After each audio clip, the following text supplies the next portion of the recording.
বিশেষ করে কোন মানুষকে শাহাদাত বরণ করার ব্যাপারে ঠাট্টা বিদ্রুপের ছলে কোনো কথা বলবেন না, ধারণাও করবেন না, তাহলে পেছনের আমল আখলাক আল্লাহ নিজে সব নষ্ট করে দেবেন। বলেন নাউজুবিল্লাহ।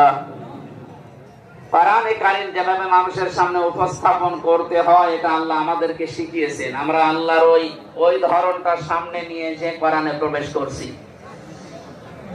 আল্লাহ পাক বলেন কিতাবুন উনসিলা ইলাইকা ফাতিক দেন আমার শরীরটা সুস্থ রাখে।